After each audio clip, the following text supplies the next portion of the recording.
सूरत और तापी 7 जिले कवर हुए हैं भारत जोड़ो न्याय यात्रा में पिछले 5 दिन से। आज हमारे साथ हमारे युवा कांग्रेस नेता विधायक जिग्नेश मेवानी जी हैं।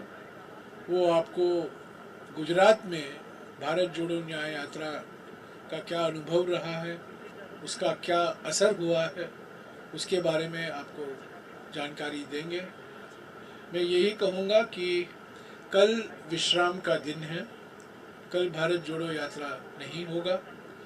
परसों दिन यानी कि 12 तारीख को दोपहर 2 बजे से भारत जोड़ो यात्रा फिर से शुरू होगा नंदुरबार ज़िले में, और वहाँ एक आदिवासी सम्मेलन होगा 12 तारीख दोपहर को, और 13 तारीख को धुले में एक महिला अधिवेशन होगा जहां कांग्रेस अध्यक्ष खड़गे जी और राहुल जी दोनों संबोधित करेंगे। और महिला न्याय को लेकर जो कांग्रेस पार्टी की ओर से गारंटी की घोषणा करना है वो उसी दिन उस रैली में घोषणा करेंगे। अब मैं जिग्नेश जी से गुजारिश करूंगा कि आपको संबोधित करें। आप गुजराती में बोलेंगे? गुजराती में, हिंदी में बोलो, आधा आधा हिंदी आधा हिंदी। गुजराती ठीक है। थोड़ा नेशनल ऑडियंस भी है, थोड़ा आधा मिनट। हाँ हाँ,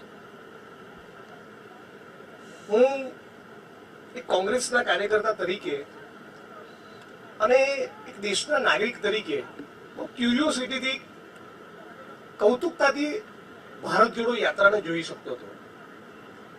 મારા પોતાના થોડાક હેલ્થના પ્રશ્નના કારણે હું ભારત જોડો યાત્રાના પહેલા ફેઝમાં નહોતો જઈ શક્યો।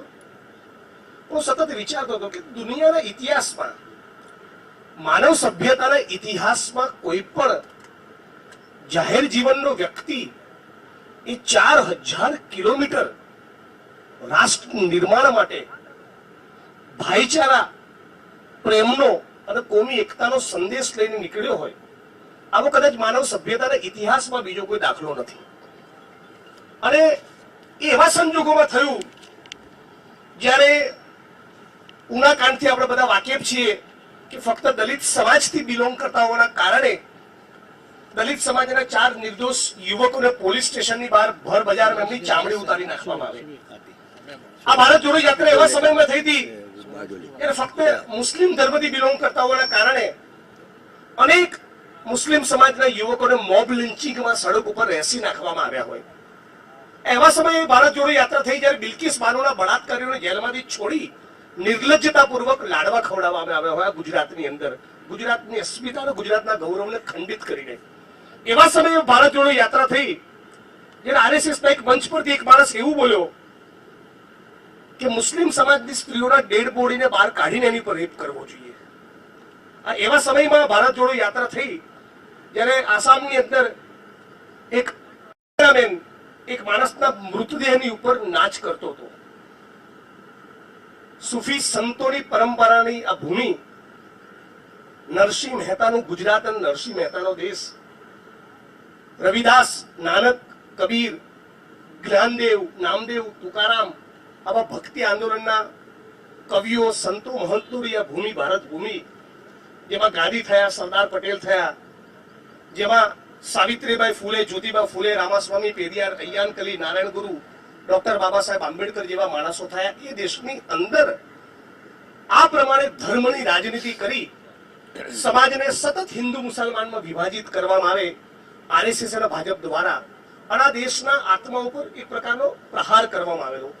આવા સમયે કોંગ્રેસ પાર્ટીએ, જાહેર જીવનના માણસોએ રાહુલ ગાંધીના નેતૃત્વમાં આ દેશના ઇન્જર્ડ થયેલા આત્માને હિલિંગ ટચ આપવાની કોશિશ કરી। આ ભારત જોડો યાત્રાનું સૌથી મોટું યોગદાન છે।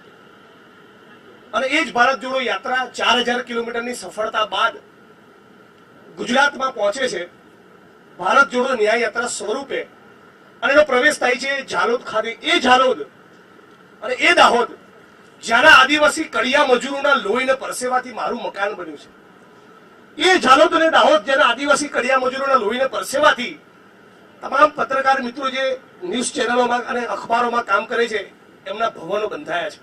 ગુજરાતની વિધાનસભાનું મકાન બન્યું છે, ગુજરાતનું સચિવાલય બન્યું છે, ગુજરાતના તમામ રોડ રસ્તા mall multiplex shopping centre tower તમામના મૂળમાં આ આદિવાસી કડિયા મજૂરો જે દાહોદ અને ઝાલોદથી બિલોંગ કરે છે એમનો લોહીનો પરસેવો રહેલો છે. અને આખા યાત્રા દરમિયાન અનેક લોકો સાથે રાહુલજીની વાત થઈ, મારી વાત થઈ, કોંગ્રેસ પાર્ટીના બીજા મિત્રોની વાત થઈ, બધા સતત ફરિયાદ કરી રહ્યા છે કે વિસ્થાપન ઘટે એના માટે કોંગ્રેસ પાર્ટી જે મનરેગાનો કાયદો લઈને આવ્યું હતું એની ગુજરાતમાં સૌથી ખરાબ પરિસ્થિતિ કોઈ હોય તો આદિવાસી પટ્ટામાં છે. અને એ હતી ખરાબ પરિસ્થિતિ કે મનરેગામાં કામ તો નહીં આપવાનું, મનરેગામાં કરેલી કાળી મજૂરીના નાણાં તો નહીં ચૂકવવાના, ઉલટું જે લોકોએ મનરેગામાં મજૂરી નથી કરી એવા માણસના બનાવટી દસ્તાવેજો ક્રિએટ કરી એક સિસ્ટમેટિકલી આખી યોજનામાં સ્કેમ ચલાવવાનું એ આખા ગુજરાતમાં અને એમાં પણ સૌથી વધારે આદિવાસી વિસ્તારમાં જોવા મળ્યું. જંગલ જમીનનો કાયદો કોંગ્રેસ પાર્ટીએ બનાવ્યો, અનેક આદિવાસી સંગઠનો અને કોંગ્રેસ પાર્ટીએ સાથે મળીને આ કાયદાની રૂપરેખા તૈયાર કરેલી, એના માટે લોકોએ સંઘર્ષો કરેલા, અનેક રેલીઓ ધરણા આવેદનપત્રોના પગલે આ કાયદો બનેલો. એમાં આદિવાસી સમાજની પણ બહુ મહત્વની ભૂમિકા છે જેટલી કોંગ્રેસની છે. એ છતાં આજે પણ ગુજરાતમાં હજારો એકર જમીન જે આદિવાસી સમાજને જંગલ જમીનના કાયદા હેઠળ મળવી જોઈએ એવી કોઈ જમીનોની ફાળવણી કરવામાં આવતી નથી. પેશાનો કાયદો જે આદિવાસી સમાજને સશક્ત અને મજબૂત બનાવે એવો કાયદો જેમાં ગ્રામ સમિતિ નક્કી કરે તેમાં કલેક્ટર અને મંત્રી પણ ચંચુપાત ના કરી શકે એવો કાયદો પણ ફક્ત કાગળ ઉપર રહી ગયો છે. આવા આદિવાસી સમાજના અનેક પ્રશ્નો જોયા. ગુજરાતમાં દલિત સમાજની શું પરિસ્થિતિ જેના વિશે આપ સૌ જાણો છો. સતત ગુજરાતની વિધાનસભાના મંચ ઉપર સડક ઉપર બોલતો હોઉં છું. સમાજ કલ્યાણ વિભાગ ચાલે પણ સમાજ કલ્યાણ વિભાગની અંદર અસ્પૃશ્યતાની નાબૂદી માટે ફાળવેલું બજેટ શૂન્ય. એટલે આ રાજ્યની સરકાર અસ્પૃશ્યતાનું કલંક જીવતું રાખવા માંગે છે. ગુજરાતમાં આજે પણ ઠેર ઠેર માથે મેલુની પ્રથા જીવે છે. એટલે એક મનુષ્ય બીજા મનુષ્યનું મન ઉપાડવા માટે આજે પણ આ કહેવાતા વાઇબ્રન્ટ અને સ્વર્ણિમ ગુજરાતમાં મજબૂર છે. વાલ્મીકી સમાજ અનેક સફાઈ કામદારોના 300-400 રૂપિયા માટે સફાઈ કામદાર તરીકે કામ કરતા ગટરમાં ગુંગળાઈને મોત થયા. અને આ પીડિતો એક પણ વ્યક્તિએ ગટરમાં ના ઉતરવું પડે એવા રોબોટ્સ કેવા આધુનિક મશીનો કે મોડર્ન ટેકનોલોજી વસાવવાના બદલે સફાઈ કામદાર જ્યારે ગટરમાં ઉતરીને મરે છે તેના પીડિત પરિવારો હાઈકોર્ટમાં પિટિશન ફાઇલ કરવી પડે છે સુપ્રીમ કોર્ટની ગાઈડલાઈન પ્રમાણે એમને વળતર ચૂકવાય એના માટે. પણ કદાચ આ સરકારનું માનસ એટલા માટે આવું હશે કે માનનીય નરેન્દ્રભાઈ, મને ખબર છે આ પાઠ તમે એડિટ કરી નાખશો, પણ માનનીય નરેન્દ્રભાઈએ कर्मयोगी नामना पुस्तक में એવું લખેલું કે સફાઈ કર્મીઓ को सफाई काम करने में आध्यात्मिकता का आनंद मिलता है. એટલે જ્યારે માનનીય પ્રધાનમંત્રીનું જ ટેમ્પરામેન્ટ એમનું માઇન્ડસેટ આવું હોય ત્યારે ગુજરાતની સરકાર અને એમનું સમાજ કલ્યાણ વિભાગ એ કેવી પ્રકારની ભાવના સફાઈ કર્મી ગટર કામદારો માટે ધરાવતી હશે આપણે બધા સમજી શકીએ છીએ. થાનગઢની ઘટના આપણે બધાએ જોયેલી છે. 19, 20 અને 24 વર્ષના 3 દૂધમલ યુવાન દલિત દીકરાઓની છાતી ઉપર જ્યારે ટેરોરિસ્ટ હોય એ રીતે AK-47 ની રાઇફલથી એમની ખૂન કરવામાં આવેલા. હજી સુધી પીડિત પરિવારોને ન્યાય નથી મળ્યો અને હજી સુધી સંજય પ્રસાદની તપાસ કમિટીએ એનો જે અહેવાલ રજૂ કર્યો સરકાર સમક્ષ એ જાહેર કરતા નથી. ઉનાના પીડિતોને હજી ન્યાય મળતો નથી. ભાનુભાઈ વણકરો આત્મવિલોપન કરવું પડ્યું. 8 એવી ઘટનાઓ બાબતનું સબમિશન એ ગુજરાતના ડીજી અને ગુજરાતની સરકારને કર્યું છે જેમાં દલિત સમાજના આદિવાસી સમાજના ભાઈઓ સામે ચાલીને મામલતદારને, પ્રાંત અધિકારીને, કલેક્ટરને, એસપીને સ્થાનિક પોલીસ સ્ટેશનમાં કહેતા હોય કે અમને પોલીસ રક્ષણ આપો નહીં તો અમારું ખૂન કરવામાં આવશે ને બાદ પણ પોલીસ રક્ષણ નહીં આપતા એ 8 લોકોના ખૂન થયા. આજે પણ ગુજરાતમાં પૂરેપૂરી જવાબદારી સાથે કહું છું, હાઈકોર્ટમાં હું પોતે કેસ લડ્યો છું એટલે વાકેફ છું.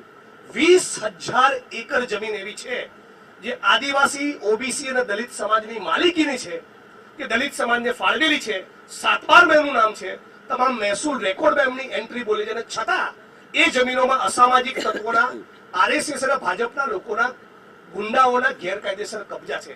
આવી કોઈ જમીન ખાલી કરવા માંગતા નથી. માનનીય પ્રધાનમંત્રી ચૂંટણી આવે ત્યારે ક્યારેક હિન્દુ થઈ જાય અને ક્યારેક ઉત્તર પ્રદેશ જાય તો પાછા ઓબીસી થઈ જાય. કેરળમાં જાય તો એવું બી કે મારી સાથે જુદા પ્રકારની અનટચેબિલિટી પ્રેક્ટિસ કરવામાં આવે છે. બિચારો બહુ પીડિત માણસ છે એટલે જુદા જુદા સ્વરૂપો ધારણ કરતો હોય છે. પણ જ્યારે જાતિ જનગણનાની વાત કરીએ ત્યારે એ પોતે ઓબીસી જેવું ભૂલી જાય છે. જાતિ જનગણના એટલા માટે મહત્વનું છે કે ગુજરાતમાં અને દેશમાં આદિવાસી સમાજની જનસંખ્યા કેટલી છે આપણને ખબર છે, દલિત સમાજની જનસંખ્યા કેટલી છે આપણને ખબર છે. તો ઓબીસી સમાજની વસ્તી ગણતરી કરવામાં માનનીય પ્રધાનમંત્રીને, ગુજરાતની સરકારને, કેન્દ્રની સરકારને દુખે છે. કેમ? આ જનગણના એટલા માટે કરાવવામાં આવી છે કે દલિત, આદિવાસી, ઓબીસી સમાજને અનામતના પ્રતાપે અત્યાર સુધી જે મળ્યું એ પેલી કેક ઉપર લાલ રંગની, ગુજરાતીમાં જેને તૂટી ફૂટી કહીએ ને, ચેરી, એટલું જ મળ્યું છે. અને તૂટી ફૂટી એ ચેરી પકડાવીને દલિત, આદિવાસી, ઓબીસી સમાજને કેક આખી ભૂલાવી દેવામાં આવી છે. રાહુલ ગાંધી અને કોંગ્રેસ પાર્ટી કેક બતાવવા માંગે છે. કરો વસ્તી ગણતરી, કરો જનસંખ્યાની ગણતરી કે કેટલા આદિવાસી, કેટલા ઓબીસી ને કેટલા દલિત, એટલે ખબર પડે કે પછી આ દલિત, આદિવાસી, ઓબીસી સમાજ જોડે જમીનોની માલિકી કેટલી છે, એમને કોન્ટ્રાક્ટ મળે છે, એમની જોડે પેટ્રોલ પંપ કેટલા, એમની જોડે માઇનિંગ લીઝ કેટલી, એમની જોડે ગેસની એજન્સી કેટલી, એમની જોડે સત્તા અને સંપત્તિ કેટલી, એમના કેટલા માણસો મીડિયામાં અને ન્યાય તંત્રમાં. આ સાચો ન્યાય છે જેની વાત ભારત જોડો ન્યાય યાત્રા લઈને નીકળી છે. અને આ મુદ્દે સરકારનું, નરેન્દ્રભાઈનું, આરએસએસનું, ભાજપનું સદંતર મૌન છે. એટલે વોટ લેવા હોય ત્યારે ઓબીસી થવાનું, વોટ લેવા હોય ત્યારે દલિત અને આદિવાસીની વાત કરવાની, પણ જ્યારે દલિત, આદિવાસી, ઓબીસી સમાજ જીવનમાં ક્રાંતિકારી પરિવર્તન આવે એવો જાતિ જનગણનાનો મુદ્દો હોય ત્યારે છટકી જવાનું. આ બધા જ મુદ્દાઓને લઈને ભારત જોડો યાત્રા નીકળી છે. આપણે બધા જાણીએ છીએ કે દેશમાં મોંઘવારીની ચરમસીમા ઉપર છે, બેરોજગારીની ચરમસીમા ઉપર છે. માનનીય પ્રધાનમંત્રી દર વર્ષે 2 કરોડ રોજગારની વાત કરી. આજે 10 વર્ષ થયા, એ હિસાબે 20 કરોડ રોજગાર ઉભા કરવાના હતા. 20 કરોડ રોજગાર તો ના આપ્યા, પણ જીએસટી, નોટબંધી અને એમની અર્થનીતિના કારણે, ફક્ત કોર્પોરેટ હાઉસીસને સાચવવાની એમની જનવિરોધી અર્થનીતિના કારણે ઉલટા દેશમાં 5 થી 6 કરોડ લોકોના રોજગાર છીનવાઈ ગયા. મનરેગા શ્રમિકો, મનરેગાના યુનિયનના લોકોની સતત ડિમાન્ડ છે કે મનરેગાનું બજેટ 2 લાખ કરોડ કરવામાં આવે. ઉલટું નરેન્દ્રભાઈએ એમની સરકારેનું બજેટ ઘટાડીને 60,000 કરી નાખ્યું. સ્મોલ અને મીડિયમ સ્કેલ ઇન્ડસ્ટ્રીઝ બંધ થઈ ગઈ, વ્યાપારીઓને જીએસટીના કારણે મારી નાખ્યા. તો કોંગ્રેસ પાર્ટીએ મોદીજીની ગેરંટી સામે અમે વોરંટી આપીએ છીએ કે કોંગ્રેસ પાર્ટી અને ઇન્ડિયા અલાયન્સ ગવર્મેન્ટ ફોર્મ કરશે અને 30 લાખ ખાલી પડેલા સરકારી પદોમાં ભરતી કરવામાં આવશે. એપ્રેન્ટિસ એક્ટ હેઠળ પહેલા જ વર્ષે દેશના તમામ ગ્રેજ્યુએટ્સ અને ડિપ્લોમા કરનારા લોકોને મહિને 8,500 એમ વર્ષના 1,000 રૂપિયા આપવામાં આવશે. પેપર લીકની કેટલી પરિસ્થિતિ ગંભીર છે ગુજરાતમાં આપણે બધા જાણીએ છીએ. વિધાનસભાના મંચ ઉપરથી મેં સવાલ પૂછ્યો હતો કે એટલું તો કહો વિધાનસભાના ફ્લોર પર કે 12 પેપર ફૂટ્યા, 22 ફૂટ્યા કે 32 ફૂટ્યા. કેમ કે તમે જેને આંકડો આપો કે 18 પેપર ફૂટ્યા, તો તરત નેક્સ્ટ સવાલ પૂછીએ તેની 18 એફઆઈઆર બતાવો, એમાં કેટલા કેસમાં ટ્રાયલ શરૂ થઈને કેટલા લોકોને કન્વિક્ટ કર્યા. પણ પેપર લીકનો સાચો આંકડો આપતા નથી. ત્યારે ગૌરવપૂર્વક કરું છું, બાજુમાં રાજસ્થાનમાં જ્યારે કોંગ્રેસની સરકાર હતી ત્યારે અશોક ગેહલોત સાહેબની સરકારે પેપર લીકના મુદ્દે આજીવન કારાવાસની જોગવાઈ વાળો કાયદો લાવ્યા હતા. અત્યારે અમે અલાયન્સમાં છીએ, પણ એટલું કમિટમેન્ટ આપીએ છીએ ગુજરાત અને દેશના એક યુવાનને અને વિદ્યાર્થીઓને કે પેપર લીકના મુદ્દે ભારતનો સૌથી સ્ટ્રોંગ કાયદો પણ અમે પસાર કરીશું. આ અમારી યુવાનો માટેની કમિટમેન્ટ છે. ભારતીય જનતા પાર્ટી એ યુવાનોને, વિદ્યાર્થીઓને આકર્ષિત કરવા માટે entrepreneur, smart cities, GDP, growth, development, startup આવા બધા શબ્દો બોલતી હોય છે. પણ make in India, young India, startup ઇન્ડિયામાં એના ઇમ્પ્લિમેન્ટેશનની પરિસ્થિતિ બહુ ભયંકર છે. આની સામે ફક્ત ક્રિટિસાઇઝ ન કરતા અમે શું કરીશું એનો એક positive, proactive agenda Congress party તમારી સમક્ષ મૂકેલી છે. કોંગ્રેસ પાર્ટી સરકારમાં આવે એટલે 5,000 કરોડ રૂપિયા એન્ટરપ્રિન્યોર્સ માટે અને ખાસ કરીને સ્ટાર્ટઅપ માટે અમે મૂકવાના છીએ. એટલે આ યુવાનો માટેનું કોંગ્રેસ પાર્ટીનું કમિટમેન્ટ છે. ભારત જોડો ન્યાય યાત્રા દરમિયાન અનેક આદિવાસી સમાજ સાથે, ઓબીસી અને દલિત સમાજ સાથે, યુવાનો સાથે, એનજીઓ સાથે ઇન્ટરેક્શન થયું. ગુજરાતના જેટલા પણ પ્રાણ પ્રશ્નો છે એને રાહુલજીએ વધારે ગહેરાઈથી સમજવાની કોશિશ કરી અને આ બધા પ્રયત્નોના પગલે આ ભારત જોડો ન્યાય યાત્રાને હું માનું છું કે બહુ સક્સેસ છે. ભારત જોડો ન્યાય યાત્રા આવનારા દિવસોમાં મહારાષ્ટ્રમાં જશે અને ત્યાં 17મી તારીખે એની પૂર્ણાહુતિ થશે. પણ આશા રાખીએ કે ભારત જોડો ન્યાય યાત્રાનો જે મુખ્ય ઉદ્દેશ હતો દેશમાં ભાઈચારો જળવાય, પ્રેમ અને મોહબ્બતની વાત થાય અને શ્રમિકોને, મહિલાઓને, ખેડૂતોને, યુવાનોને, સર્વ સમાજને ન્યાય મળે. આટલી વાત આ પ્રેસ કોન્ફરન્સના માધ્યમથી તમારી વચ્ચે મૂકવા માંગી છે. शुक्रिया शुक्रिया जिग्नेश. मैं ये एक और बात जोड़ूंगा कि आज सुबह राहुल जी स्वराज निवास गए, जहां ये हमारे 20वीं शताब्दी के हमारे राजनीतिक इतिहास में एक मील का पत्थर है, बारदोली सत्याग्रह। और बारदोली सत्याग्रह के बाद वल्लभ भाई पटेल जी सरदार के नाम से अमर हो गए। और आज सुबह कुछ मिनटों के लिए राहुल जी स्वराज निवास गए, जिसकी स्थापना 1922 में वल्लभ भाई पटेल जी ने किया था। वहाँ स्वराज निवास देखे और हमारे लिए भारत जोड़ो न्याय यात्रा के लिए ये एक प्रेरणा का क्षण था, क्योंकि हम देख रहे हैं, देश देख रहा है किस तरीके से किसानों पर अन्याय हो रहा है। दिल्ली के सीमाओं पर, हरियाणा दिल्ली बॉर्डर में पंजाब के किसान, हरियाणा के किसान, राजस्थान के किसान, मध्य प्रदेश के किसान, उत्तर प्रदेश के किसान सभी देशों से आए, सभी राज्यों से आए हैं। और इन पर ड्रोन के द्वारा टीयर गैस छोड़ा जा रहा है, इन पर अत्याचार हो रहा है, इनके खिलाफ राष्ट्रीय सुरक्षा कानून लगाने की धमकी दी जा रही है। एक प्रधानमंत्री थे जो 1965 में देश को एक नारा दिया था, जय जवान जय किसान। और ये एक सरकार है, जय जवान नहीं जेल जवान, जय किसान नहीं जेल जवान जेल किसान। तो आज देख रहे हैं बारदोली सत्याग्रह ने हमारे देश का राजनीतिक इतिहास बदल दिया। इसका नेतृत्व सरदार पटेल जी ने किया था। पर आज जो व्यक्ति सरदार पटेल की जो योगदान है, उनका योगदान है, और खुद सरदार पटेल को हड़पना चाहते हैं, गोडसे से प्रेरणा लेते हैं। विचारधारा हमारे स्वतंत्रता संघर्ष में उनकी कोई भूमिका नहीं थी, संविधान बनाने में उनकी कोई भूमिका नहीं थी। ये विचारधारा के कारण महात्मा गांधी का हत्या हुआ और उन्हीं हत्यारों की पूजा ये करते हैं। और ये लोग आज दिल्ली में शासन में बैठे हुए हैं और कहते हैं हम सरदार पटेल महात्मा गांधी से प्रेरणा लेते हैं। इससे और बड़ा अपमान महात्मा जी के ऊपर और सरदार साहब के ऊपर, इससे बड़ा अपमान नहीं हो सकता। तो साथियों, भारत जोड़ो न्याय यात्रा मैं समझता हूं गुजरात में खास तौर से हमारे संगठन के लिए एक बूस्टर डोज है। हमारे संगठन में नई जान आई है। चुनाव तो आने वाले हैं, चुनाव तो हम लड़ेंगे, चुनाव जीतेंगे, चुनाव हारेंगे, ये चलता रहेगा। पर भारत जोड़ो यात्रा और अब भारत जोड़ो न्याय यात्रा, ये एक लंबे समय तक हमें इसको बरकरार रखना है, क्योंकि ये वैचारिक यात्रा है, विचारधारा की यात्रा है।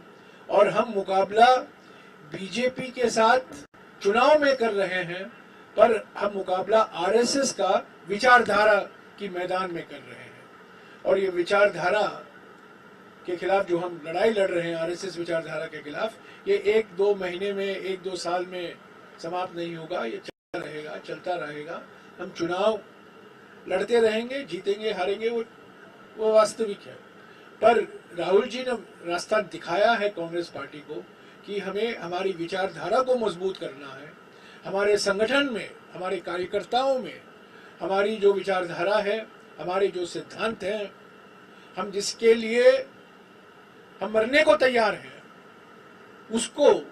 उसकी जानकारी हमें जनता तक हमारे कार्यकर्ताओं के द्वारा हमें पहुंचाना है। तो अभी आपके सवाल कुछ हैं तो मुझसे या जिग्नेश जी से आप पूछ सकते हैं। हाँ जी।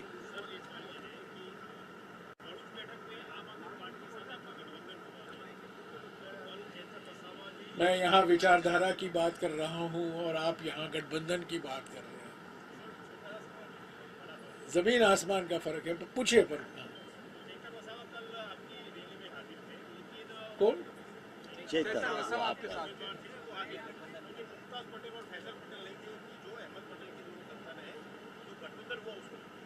नहीं, मैं देखिए, वास्तविक है कुछ मायूसी कि हम भरूच नहीं लड़ रहे हैं, वास्तविक है, क्योंकि ये सीट अहमद पटेल जी के नाम से जुड़ा हुआ है।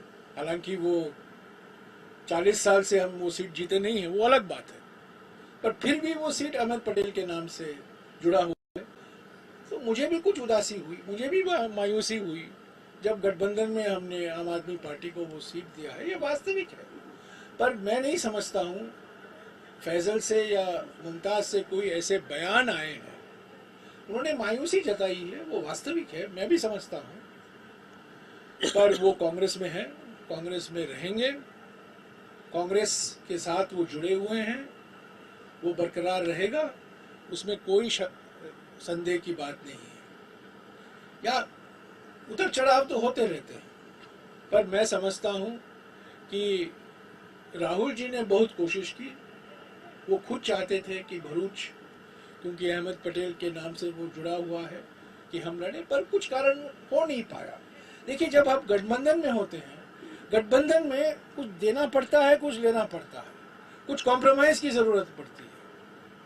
तो उस कॉम्प्रोमाइज में भरूच सीट निकल गया, तो मुझे भी मायूसी हुई, मुझे भी उदासी हुई, वो वास्तविक है। हाँ जी, यस सर, चला।